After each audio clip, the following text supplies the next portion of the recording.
Hey folks, it's Maxie here and welcome to another TEW2020 video. You join us after our AEW Knighthood event even, and we're now on to our Bank On It pay-per-view at the end of the month, and then we'll move on to Full Gear next month. What you'll notice is we have opted to finally change the picture pack. Basically to spoil that, I've signed the Acclaimed, Max Caster, Anthony Bowens. The picture pack I had didn't have a picture for them, so I had a wee nosy on the Grey Dog forums. Went on to Gaz's thread, obviously the guy that made this mod, and makes a lot of good mods. And yeah, just got his updated pack, which I felt was a bit better for what we were looking for, the GIF one, because obviously you're having Miro and his picture said Rusev. So this keeps everybody kind of relevant to as if they were a member of the AEW roster. And I made sure I had a picture for the Acclaimed. So to start with, they'll be just kind of like enhancement talents, and then once we go to 2 shows, we'll start properly using them. And hell, maybe every so often I'll do a wee Max Caster like rap on his opponents. So we'll see how bad my rapping skills are. So that'll be quite fun. But looking forward to it. Just slowly but surely booking the next event, obviously on a 2-week build. But yeah, hopefully we can get over as much of it as possible. So we're at Pittsburgh, Pennsylvania today. Let's crack into it. Let's see how it goes. We've got a few folk missing with injury, so it's a risky main event, but hopefully one that does deliver. So just under the sold out 12,000 at the Peterson Event Centre. We are really pushing the boat with pre-matches here. There's quite a few, so we'll run through them quickly. They look a lot better, I think, with these pictures. They look like proper AEW wrestlers now.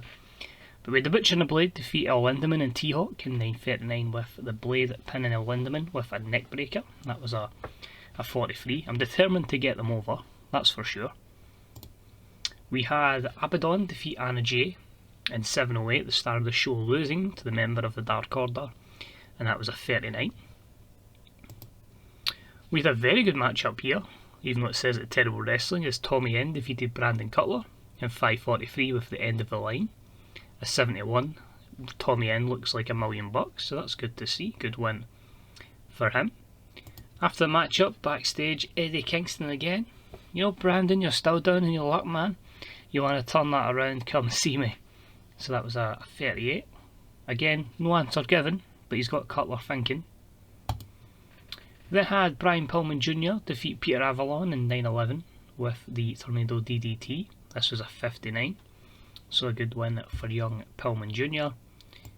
And backstage, he's approached by Eddie Kingston. He's like, well, Pete, you're losing again, my man, but you want to try and get that career back on track, man, you just let me know. So it's a 39. So Eddie trying to get both Peter Avalon and Brandon Cutler to join him. And we had Austin Creed defeat John Silver in 10:18 with a hammerlock DDT. So that looks a lot better compared to what we say Xavier Woods there. Criminally underutilised in this save so far. I need to find something for him. But a good win for Austin Creed over Johnny Hungee. So we start the show and the 100 rating is cracked, so that's good to see. And basically what I've went for here is like a crowning ceremony where basically Sir Brodie Lee, Mr. Brodie becomes Sir Brodie Lee, and he says that's part 1. He is now a Sir, and he is going to slay the AEW World Champion Pac at Bank On It. He is going to become the new AEW Champion, and the first indication of this will be once Pac is defeated by one member of the Dark Order, which sets up our opening match, which is the Champion in action. And he faces Stu Grayson in a match I was actually tempted to make the main event because I thought they would click, and it actually delivered to a main event level where we're at the moment. It was a good matchup. Pac defeats Stu Grayson in 9:54 with a 450 splash. 81, great opener. Pac had an in-ring performance of 98 and Stu Grayson a 58. So delighted with that. First win over the Dark Order, and looking forward to see how that Pac and Brodie Lee match does. Can't wait till they don't click and it fails. Mick Foley announces there will be a new title in AEW. Now to explain this angle, the 74, the pay-per-view is going to be called Bank On It. Obviously I don't want to just go and put Money in the Bank match up, but obviously you get the idea. I've actually went into the game and I've actually created a match type, so we will see a match called the Bank On It match. Now what this match entails is 10 participants, so a lot more than a Money in the Bank match. Same precedent is you're climbing the ladder, but you're going to retrieve a medal. The medal makes you #1 contender for the championship at the next event. So no cash-ins or anything, it's just basically a glorified crowning of a #1 contender to face the champion at Full Gear. But when you climb the ladder, it is not just hanging from the roof, it is hanging from the top of a steel cell which will also surround the ring. So basically a Money in the Bank match within a Hell in a Cell. Just thought let's make it crazy. Nick Foley obviously has been in a Hell in a Cell, so you can just say, I know how barbaric this structure is, but if you really want to be the best in AEW, you're going to have to prove that you want to give it all. So let me know how you think of that. But I thought, you know what, I've not really created a match type in AEW, in TEW in general, so I thought that was a cool idea just to kind of, add a bit of creativity. Obviously AEW went with the Blood and Guts match, so we can create some match types. Next up, we had another decent matchup. We had the Machine Brian Cage defeat Matt Riddle in 10:02 with a pump handle facebuster. This was a 76. Riddle with a better performance over Cage, who was off his game. But a good win for the Machine. And afterwards, he basically cuts a promo with Camille in his corner, stating that he will be entering that matchup and he is going to become the new #1 contender. So it's just going to be an AEW medal. The medal hangs from the top of the cell. You collect that, and then, you're #1 contender. You'll face the champion at Full Gear. I didn't want to copy Money in the Bank too much with that kind of stipulation, so we'll just go with, we'll face the champion at Full Gear. Next up, we had an abysmal matchup that saw Cassidy defeat Hikaru Shida in 9:28 with a leg sweep, following a leg sweep DDT, following a distraction from Shawn Spears. This one was a 54. Shida was off her game, a disappointing 38 performance for her, and Cassie had a 57. She's obviously still over from her WWE days. After the matchup, we basically have Kenny Omega run out and chase off Shawn Spears, who has to dive away so Kenny Omega doesn't get his hands on him. So Kenny's obviously sawing off the last couple of weeks, and this leads to another segment backstage where Mick Foley's decided, right, that's it, Kenny, you have made your intentions clear. The championships will be introduced at Bank On It. It will be the AEW Mixed Championship on the line, as Cassie and Shawn Spears will take on Hikaru Shida and Kenny Omega. That's at 56. Obviously the plan would have been Riho and Kenny Omega, but with Riho holding the Women's Tag Championships, I felt like, well, Kenny did get attacked by Hikaru Shida in the AEW Games trailer, so there's a connection there. So we'll just go with Shida and Kenny. So that's put up over a few weeks. I'm quite happy I've actually thought of that. That's more long term than most of my plans. So looking forward to see how that match goes down at Bank On It. Then had an abysmal matchup that saw Dr. Britt Baker DMD defeat Sadie Gibbs in 5:54 by pinfall. Just the 22 here, both ladies are not over. Obviously Britt was missing for a long period of time through her pregnancy, so we have to obviously get her over. She is getting stale, so we'll change her gimmick. Unfortunately, the picture back never had anything of her looking dead evil, so she's got like a kind of headband on there, but we'll build Britt Baker up over time. It's going to take a while, so we'll have a few instances where we'll have the crowd getting turned off. She then cut a promo just saying, I've been gone for such a long time, and I'm coming back and getting wins and being as good as ever, and this is the kind of lack of respect I get from you fans. Well, I'm going to keep on winning. I'm going to shove it down each and one of your throats. So you can turn that negative reaction from the match into a heel promo, which is good. That was a 36. Next up, we had an abysmal matchup. We had Jurassic Express defeat the Acclaimed in 5:06 when Jungle Boy pinned Max Caster. This is a 33. I'm going to be absolutely honest here. I just stumbled on some AEW Dark stuff and started watching the Acclaim, and just the entrance was just class. I absolutely love the raps from Caster. So I thought, do you know what? Well, obviously we're going to bring them in at one point. It was more so for development, but if we can get some depth with the two brands eventually, good. And then you'll get the likes of people that are properly signed with AEW will import them. So likes of Hobbs will come in at one point, and a few others. They would have went to developmental, but we don't have one. We can't afford it at the moment. So still happy though, as I say, it was to give Jurassic Express a victory. The Acclaimed will just get some exposure from this. They've literally obviously no overness.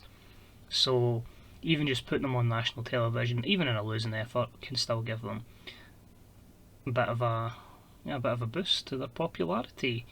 So Jungle Boy was off his game. Anthony Bowens debuted a 5-tool player gimmick, which was great. Max Caster debuted the rapper gimmick, which was adequate. As I say, they've actually got updated face packs thanks to the one I downloaded. And then Mick Foley confirms, you know what, I liked what I saw there from Luchasaurus and Jungle Boy. So we are going to have at Bank On It the AEW Tag Team Championships. Luchasaurus and Jungle Boy will challenge Santana and Ortiz from the Inner Circle. So a 62. I say I'm not making Mick Foley really like abuse his powers. He's just kind of trying to help the brand and just making it easier to book matches rather than just, oh, and Tony Khan has said this, so we're doing everything through Mick Foley. So Tony really has no, or the user character Tony Khan has no, well, he's not on television, that's the plan, never to use him, as he wanted it to be in real life.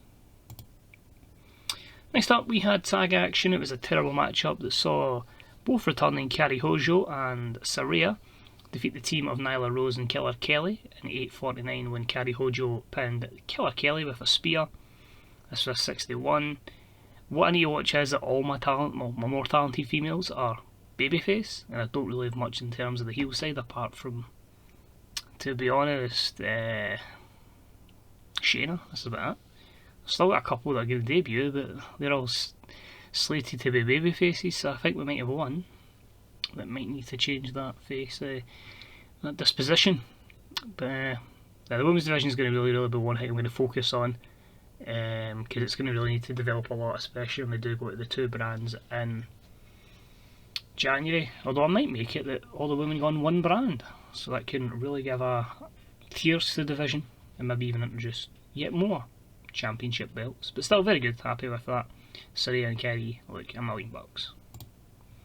Chris Jericho cuts a promo. It's only a 71, but it's Chris Jericho announcing that he'll be partaking in the Bank On It match. He says he's created matchups similar in other companies and he wants to be the winner here in AEW. So Chris Jericho, Brian Cage, 2 of the 10 entries. I'm going to try and book 8 in next week for the big Bank On It match. Co-main event for the evening was a poor matchup. It saw the team of MJF, Ricky Starks and Wardlow defeat Mark Quinn and the Motor City Machine Guns. Of course, there's Cassidy out for 9 months.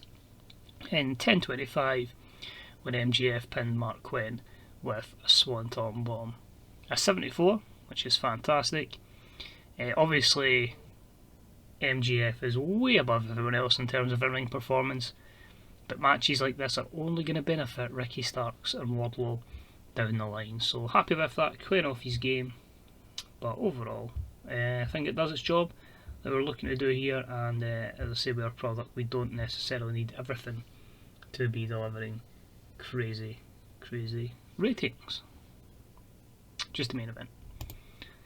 MJF cuts a promo on Cody and he just really talks about what went down at Knighthood, and what he says is basically, so you thought it'd be cool to arrange an 8-man tournament, put yourself in it, you know, someone you said was never going to win, go for the World Championship again, and you didn't include me.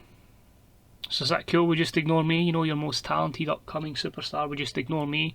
You're just going to ignore Starks? You're just going to ignore Wardlow? I get it, that's what it's all about. Well, in this place, if I'm not getting opportunities, then sure the hell are you not going to get any.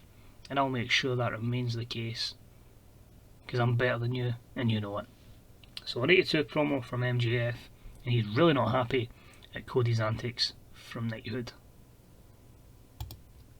We finish up with our main event of the evening. I really was struggling for a match because obviously Pac was in the opener, Hangman's injured, Moxley's injured, so I thought it was about that great wrestling and good heat, and we had Sammy Guevara defeat Orange Cassidy in 14:10 with the 6:30. A 78 here, both guys have great chemistry together, which brought performances of 75 and 91. However, the lack of psychology did cost them, but I think if they had the psychology between them, you probably could have had this match as an 82, because it's obviously under 15 minutes, but I think if you gave them 20 minutes, you could possibly have saw that into maybe an 84 and 85. Made it steal the show as well, which probably would have helped, but again, yeah, it's all good putting it to steal the show, but you still cap that because of the short match length, so it won't ever go higher than an 82. And if you go higher, well, usually they're knackered going all out for 17 minutes. So overall, I'm still happy though we get an 82. The show increased their popularity in 38 regions, so to me that strikes as just within the world, and the US and Canada remains the same. But I think we covered a lot of things. We certainly got a lot of the mid-card sorted. We've obviously announced a few matchups for the event coming up. We've got Pac versus Mr. Brodie Lee. We've got Sir Brodie Lee. We've got the 10-man Bank On It match. We've got Cassidy and Shawn Spears against Hikaru Shida and Kenny Omega. We've got Jurassic Express taking on Santana and Ortiz. And we have that big debut. And still more to get booked over the course of next week's show. We'll jump into the main screen. We'll see if anything pops up in our news items. See if anyone else becomes available. Obviously now a lot of the pictures are going to be nothing popping up because I had to manually do every picture. So yeah, for 110 wrestlers I think it was, or members of the staff obviously as well. So aye, but you'll still get all this, but just ignore that. So thankfully no one really there moving about. As I say, ROH seem to be hoovering everybody up. They also signed Tommy Mercer since the last time, Dagger, and hilariously Mojo Rawley, which gave me a wee giggle at the time. So ROH are making moves. They'll get more money than me, which is crazy. 10 million. Alex Shelley's contract, that's fine. We'll give him another 6 months, because we gave 6 months to Chris Sabin, because I wasn't too sure how I was going to use the guns and I don't like jobbing them. Alright, that's fine. I prefer to just give him that, because if he's not going to be in every show, I might as well just do it per show. Cheaper than the month. Because the problem is with the guns, obviously they're 38 and 40 I think, so not ideal. Drug tests, 7,000 and a 3.03 on television, so that's going to be our continual kind of rough rating until our contract expires. Broadcasting wise, we are on 5 months there. TNT, we're on 7 months and 1 week, so we need to hold that deal obviously.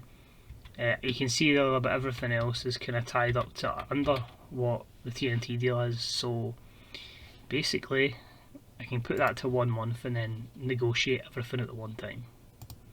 But that's it for this episode. Thanks for tuning in, hope you enjoyed it.